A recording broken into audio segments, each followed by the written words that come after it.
আসসালামু আলাইকুম। সকল প্রবাসী ভাই ও বোনেদের দৃষ্টি আকর্ষণ করে বলছি, আপনারা সবাই আপনার অবস্থান থেকে রেমিটেন্স শাটডাউন করে রাখবেন। বৈধ চ্যানেলে কখনো টাকা ছাড়বেন না।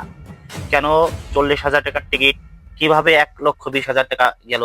এই সিন্ডিকেট যতক্ষণ না ভাঙবে ততক্ষণ আমরা রেমিটেন্স যোদ্ধা যারা আছি আমরা প্রতিবাদ চালিয়ে যাব। অতীতেও যে সরকার ছিল, বর্তমানে যে সরকার আছে, আমাদের শুধু প্রবাসীদেরই ব্যবহার করে গেছে, কিন্তু আমাদের কোনো সুযোগ সুবিধা দিয়ে যায়নি। আমরা লাঞ্ছিত বঞ্চিত সকল অধিকার থেকে। আমরা প্রবাসী ও ভাই ও বোনেরা এয়ারপোর্টে যখন যাই 2 বছর 4 বছর পরে দেশে গেলে আমরা এয়ারপোর্টে হয়রানি হই। আমাদের সুযোগ সুবিধা নিয়ে কোনোদিন কোনো সরকার কথা বললো না, এবং শুধু আমাদের আশ্বাসই দিয়ে গেল, এটা করবো সেটা করবো। এই 24-এর স্বাধীনতায় প্রবাসীদের অবদান কিন্তু অটুট। প্রবাসীরা কিন্তু যুদ্ধ চালিয়ে গেছে, রেমিটেন্স বন্ধ করে দিয়েছে, এবং বহির্বিশ্বের কাছে বাংলাদেশের সকল ভিডিও পৌঁছে দিয়েছে এবং প্রতিবাদ করে গেছে। আমরা প্রবাসীরা বুঝিয়ে দিয়েছিলাম শেখ হাসিনাকে, স্বৈরাচার শেখ হাসিনাকে, যে আমরা প্রবাসীরা তার সাথে নেই এবং আমরা প্রবাসীরা তাকে চাই না। কিন্তু পরবর্তীতে সরকার গঠন হয়, ডক্টর ইউনূস সাহেব এসেই কিভাবে 40,000 টাকার টিকিট 1,20,000 টাকা করে ফেললো, এটা আমাদের মাথায় আসে না। কিভাবে এটা আওয়ামী লীগের আমলে, বিএনপির আমলে কিন্তু এরকম কখনো হয় নাই।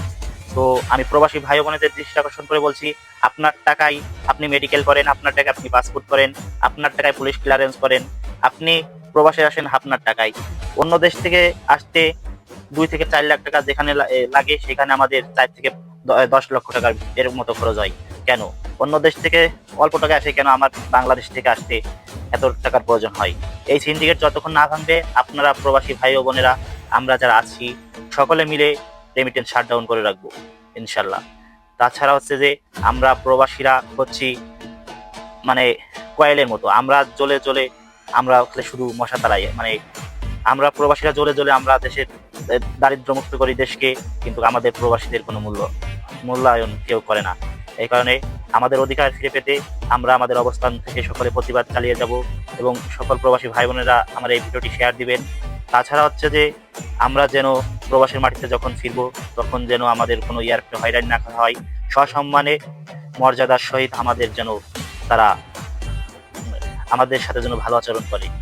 তাছাড়া হচ্ছে যে এই 24-এর স্বাধীনতায় অবদান আমাদের সবচাইতে বেশি ছিল, কিন্তু সেক্ষেত্রে আমরা বাংলাদেশ সরকারের কাছে কোনো কিছুই পেলাম না। এজন্য আমি বলতে চাই, খারাপ মানুষ কখনো ভালো হয় না। এজন্য ডক্টর ইউনূস সাহেবকে আপনারা অতটা ভালো ভাববেন না, এবং বাংলাদেশে যে সরকারি আসুক আসুক না কেন, প্রবাসীদের নিয়ে কখনো এরা কাজ করবে না। তার কারণ হচ্ছে যে এরা ক্ষমতার লোভী। এরা ক্ষমতা পাওয়ার জন্য অনেক কিছুই বলবে, ক্ষমতা পাওয়ার পরে ক্ষমতা ভাগাভাগিতেই তারা ব্যস্ত থাকবে, প্রবাসীদের কথা ভুলে যাবে। এই কারণে এখনই সুযোগ আমাদের ন্যায্য অধিকার আদায় করার।